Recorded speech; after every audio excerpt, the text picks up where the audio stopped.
Hello there, and welcome to day 84 of A Film a Day with me, Jordan Woodley.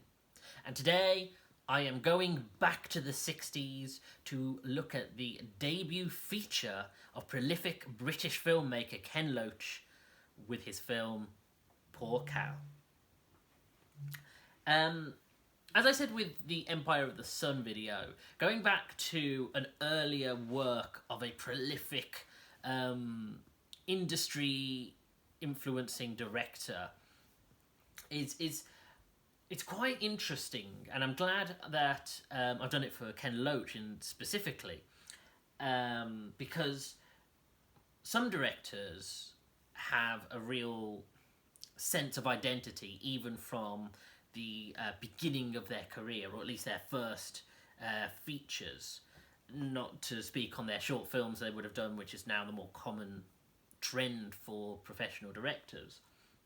So someone like Christopher Nolan or Quentin Tarantino, their first features, in spite of the lack of budget or the restrictions that they're under, their visions and their ambition are still contained within the film, and simultaneously you get that sense of, oh, they might not be able to represent what's in their mind on the screen, but you can see what they want to do. With Tarantino, he practically was able to tell the story of and create an atmosphere without budget and without being able to, have the scale of something like Inglourious Basterds or Kill Bill. But other directors, with their early work, you're very much watching them experimenting with the form, and really, and particularly in this early period within independent filmmaking, you get that sense of someone trying different things because there isn't really a roadmap of how this kind of story can be told. I wonder with Ken Loach whether, of course, a few weeks ago, having watched Look Back in Anger, whether films like that influenced him directly, because there is something of that in this. I mean, the Ken Loach storytelling style has such a distinctive personality that you can only say that he's influenced by people, but he isn't directly. He has such a voice of his own that you know when you're watching a Ken Loach film. And of course, he did previously work in television with things like Z Cars or his teleplays. But what you see with Poor Cow is you really see him going, okay, in the feature film form, in this independent filmmaking style, what can I experiment with? How are the different ways that I can test my film language in a way that tells the kind of story that I want to convey, and the messages that I want to convey? And so you do get this almost prototype Ken Loach film with Poor Cow, where it's him trying different things and exploring ways that he can use the medium.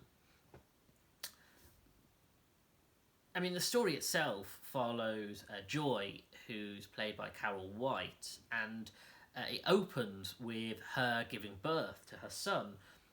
And it's funny, I did note that this is the second film this week which opens with birth being the inciting incident. But what's remarkable about this film, particularly in the period in which it's being made, is that this film doesn't really have a structured plot. You have beats in it, and you can see that it's going in a certain direction, but this is very much in the same mould as a lot of American filmmakers are trying to do at the minute, where they're telling these stories that don't really have a beginning or end or any sense of structure to them. They are just passing through someone's life, and you get bits that are important but bits that aren't, and there's no real sense of, there's no real save the cat about it. You're just getting the slice. This is the definition of slice of life, where it's just a section of somebody's life, and that's all you're gonna get. And like I said, this film doesn't really have a plot. It has characters. You have Tom, played by John Binden, who is Joy's boyfriend, who's the father of her son, but he goes to prison. And then you have Dave, who's played by Terence Stamp, and they have a very different. Whereas Tom is immediately presented as this crap, abusive / neglectful, just nasty piece of work that really Joy is with out of necessity. There's little love between them, whereas her relationship with Dave is much more romantic, and of course that you are supposed to see the parallels between that. But both those men at some point go to prison, and you really, there's no, the way that we see this film goes from event to event isn't like it's set up in the traditional narrative sense. I didn't even realise Tom had gone to prison until some way after it had happened, until she was starting to court Dave. And even with Dave, you go from the scene in which he comes home from having done a crime, because both Tom and Dave are criminals, to him being in front of the courts, to him being in prison. And the fact is, the pacing is so odd, because it makes me think of Vera Drake in some respects, where the two elements of it are the fact that there's something very intimate about it. You are in these people's spaces, and I've talked about that extensively with a lot of character stories that we've been looking at in this series. But again, this is the kind of one that places you in a really intimate setting in a way that almost makes you feel like you're intruding, that you're violating someone's private space. And the second aspect, which is similar to Vera Drake, is that sense of they aren't trying to go, oh, let's build to this culmination, this will be the end of Act 1, and then this will be Act 2, build to a second, and the, like I say, the save the cat formula, where you have a very clear structure of what beats should be hitting what points of the film. Like I say, it happens so sporadically, where things will just escalate, or they won't, or will be given information that is dropped almost secondhand, even though it's incredibly relevant to the plot. And there's something strange about the fact that, like I say, Ken Loach is exploring different ways of telling the story. Sometimes you feel like you're in a soap opera. Sometimes you feel like you're in what will become much more the traditional Ken Loach style. Sometimes you actually feel like you're in a documentary, and I'll come back to that, because that is a prominent part of the film. But and sometimes you just feel like the camera has been placed in a particular setting. Even things like the audio work, where you're hearing the atmos of a particular space, which is like a pub or a city street, and you're really having to concentrate to listen to your main characters, because they're in amongst the noise of the setting, and that again feels much more real life. It feels much more like a like I say, documentary or a reality type program, and that does make it an interesting piece. But at the same time, the problem I suppose you have is, on the one hand, as an artifact, as a document of the beginning of Ken Loach's film career, it's interesting to see him experiment. But on the other hand, there are stretches where nothing happens, where you're filming two people maybe having a conversation, but they're not really talking about anything plot relevant. Or Joy will be at the playground with her son, and with other kids around, but with her son. And you'll spend a long stretch where you're just being shown this. And the film does go to some more narrative relevant places, particularly when both Tom and David are in prison and Joy is simply trying to find ways to survive, where there is this, probably one of the best scenes in the film. And don't get me wrong when I explain, because it could be misunderstood, but so what happens is she begins bartending, and then she's living with her aunt, who is, and it's very frankly stated that she's a prostitute, and she's living with her aunt, but she wants to stay loyal to David, even though he's been given a 12-year stretch. But then she starts bartending and she's flirting with lots of people, but that's just, part of the job.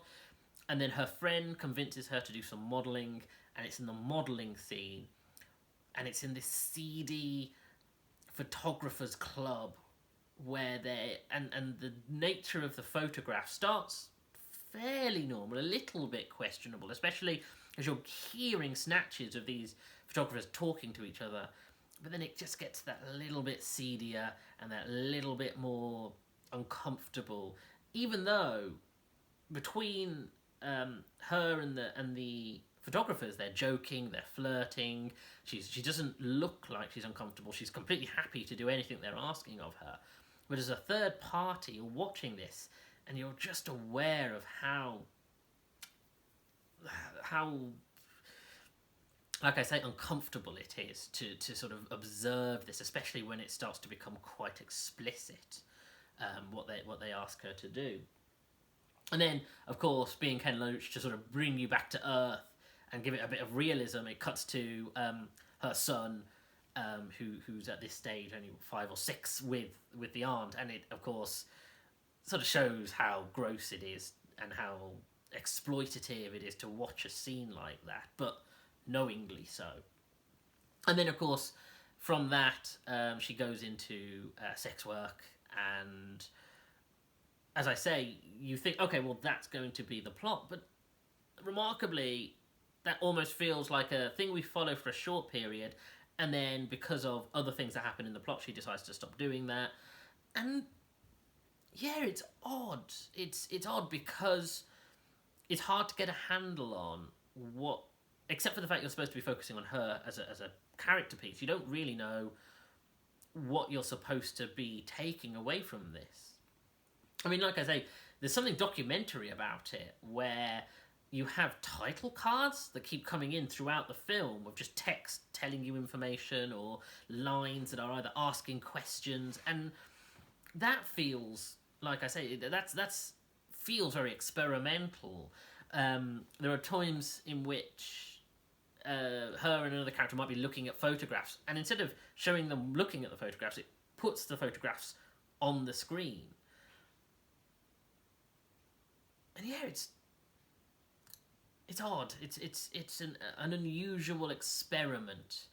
It gets to the point where it's practically talking head, where it's practically her being interviewed. And even in the climax, which I won't spoil too much because I don't think it's really relevant, even though, as I've said many times before, this is a 53-year-old film, so I don't feel too harsh about going into details on it. But the climax isn't climactic. You think it's going to be climactic, but it isn't. It actually de-escalates, and then it ends, and you think, oh, so there's no real sense to like why this story is, like I say, being presented in front of us. There's no beginning point, end point, and we can see why we've been presented this piece of her life. It's just an everyday woman following her trials and tribulations, what she needs to do to survive, and then it ends without really giving you a conclusion to that. It is.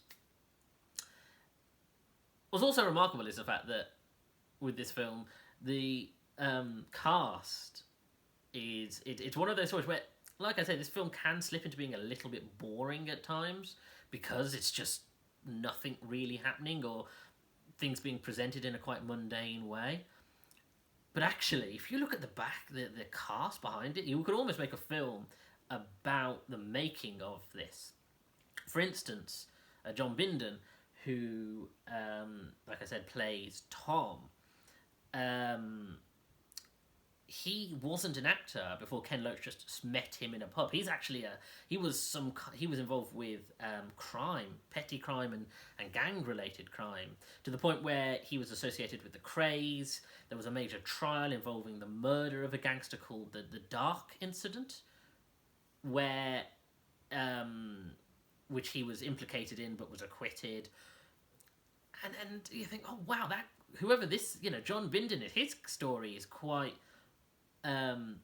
remarkable, and though he did this and he did a bit of acting, what he did outside of acting was quite extraordinary. And then Carol White, who's unfortunately one of those tragic tales of an actress who started in the industry as a child, practically stayed in it well into her 30s, and then because of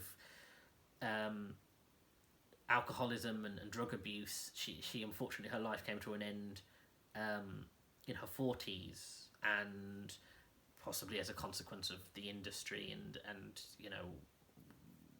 that kind of corrupting influence. So as I say, looking at the actors was almost as interesting, if not more, than watching the film. As I say, it's an interesting document to see Ken Loach experimenting and trying different things, but it's also a hard watch because it's not a narrative film. It's a filmmaker kind of going, oh, I'm going to try this, I'm going to try that, and see how it all looks in the end. Kes was the film that followed this, and of course Kes is famous and is an infamous film. And I think that's really the point in which the Ken Loach that we would recognise starts, whereas this is more like I say, the proto Ken Loach film. I would like to go through some more of his films, even ones I've seen, but I would like to watch things like Kes, like I, Daniel Blake, even his most recent film, Sorry That We Missed You. I think Ken Loach is definitely one of the filmmakers whose filmography I think this series would really help me sort of explore filmmaking, particularly in terms of the British film industry and what that looks like. But yeah, interesting. An interesting sit, I will say. Anyway, thank you for joining me. If you like this video, please like it. Please go through my back catalogue and subscribe to the channel. If you click that little bell, you'll get notifications for when I upload new videos. And if you could follow me on Twitter at Jordan_Woodley, I post every day with the videos anyway. See you again tomorrow.